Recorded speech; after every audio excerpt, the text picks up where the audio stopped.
Hi, it's Deborah Atkinson with Flipping 50 and the Flipping 50 podcast, and I'm going to show you some variations of how to take your home exercise, especially if you, like me, are stuck with maybe a limited number of weights at home, or let's say you've got a special condition and you're a little bit worried about your shoulders or your elbows, maybe your wrists or hip or knee, and you don't want to go any heavier with your weights. You just either don't want to invest, don't have the room for them, or you can't safely do that.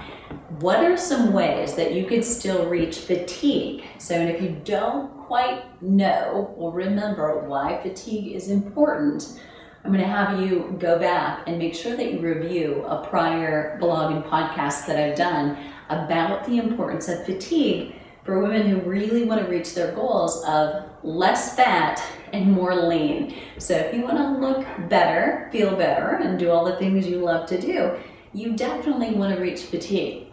So what I'm going to do is show you one exercise, but I'm going to show you multiple ways to do it.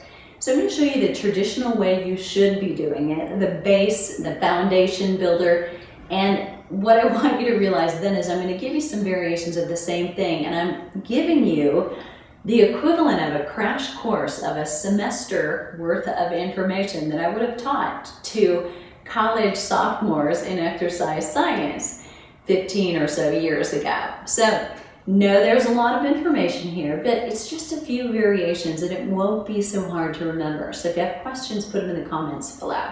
So I'm going to start showing you a chest press. I'm just using a ball to elevate my body so I'm against the white and you can see form. So if you have a bench, you could be using that, or you could be lying on the floor.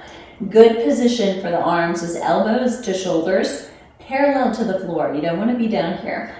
So coming up in 1 to 2 counts, and then down in 3 to 4 counts. And that makes every repetition take 6 seconds, ideally. Now, here's what's true of most people. This, as you watch me, is going to seem so slow. And if you're doing it with me, and I encourage you to do that, even if you don't have weights in your hands, feel what this feels like.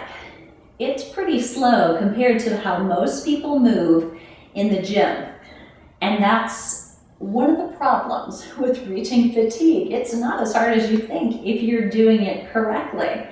So this would mean, timing-wise, that one set of 10 repetitions would take about a minute. So if you're finding you get done with 15 repetitions in less than a minute, as many of my clients do when I'm not there to watch them and I know who you are, you're probably not getting the full benefit out of the exercise that you're doing. So it's not about the more you get done, the faster you get it done. It's actually the more quality work you get done in the same amount of time will give you better results. So it's a 2 count up and it's a 4 count down. And I'm going to do one more, 2 counts up and then 4 counts down. Okay, so that's your foundation. That's a foundation of just good strength.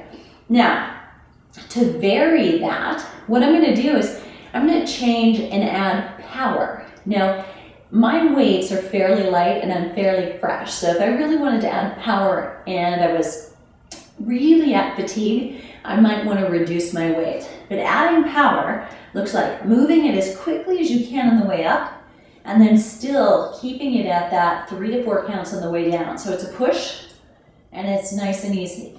What you have to watch out for here with power is being sure that you don't lock your arms at the end point. So it's really push and then slowly coming down. So it's power and then coming down in 1, 2, 3, or 4 counts. Push and then down in 1, 2, 3, and 4. Good. And I'm just going to come up, sit up really quickly just to take a little break. Shoulders relaxed, neck relaxed. Coming back down, what I'm going to do is called tempo. So all I'm doing is changing the tempo, and there are 4 places to put tempo in. And that just means from that 1 to 2 lift to the 3 to 4 lower, changing things up. So not only am I going to change the timing on the lift and lower, but I could change the timing on holding at the end point.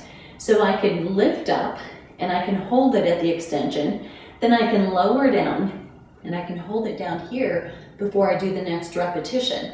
That's gonna make these weights feel a little bit heavier. So if I make any other noises other than counting, you have to give me a little latitude. All right, here we go. So let's say I'm gonna call the tempo, and you have all kinds of latitude in choosing it, but I'm gonna go 2, 2, 4, because that'll be my lower, and 2. So I'm gonna raise in 1, 2, and I'm gonna hold here for 2. And then I'm gonna lower down in 1, 2, 3, 4, but I'm gonna hold right here for 1, 2. So that goes 1, 2, hold for 1, 2, lower down for 1, 2, 3, 4. Hold it right here for 2. Raise up 1, 2. Stay here. 1, 2, 3, 4, and lower down. 1, 2, 3. I got a little carried away in the hold on that one tonight. Just hold 2. And up, 2. Counting is hard. Hold for 2. You're going to lower down. 1, 2, 3, 4. Stay right here for 2. And then I'm going to go up. 1, 2. Hold right here for 2. Lower down. 1, 2, 3, 4. Stay here for 2. And then I bring the elbows in. And I'd be finished with that set if I'd done 10. Okay, so my last one, I'm going to show you one more. And this one is called unilateral work. So when you lift both arms or you push with both legs at the same time, that's bilateral work, just working both sides. Unilateral work you can apply in different ways. One of the ways I like to do it is actually putting the weight down in the other arm. So this one I call naked, right? So it's not really working. What that will force you to do is pay more attention to your core muscles in the center. So you've got to stabilize slightly more. Now, because I'm right-handed, I'm gonna actually lift with my left arm, so I'm not always doing my dominant arm more. I'm gonna focus on the left side. So let me show you what that looks like.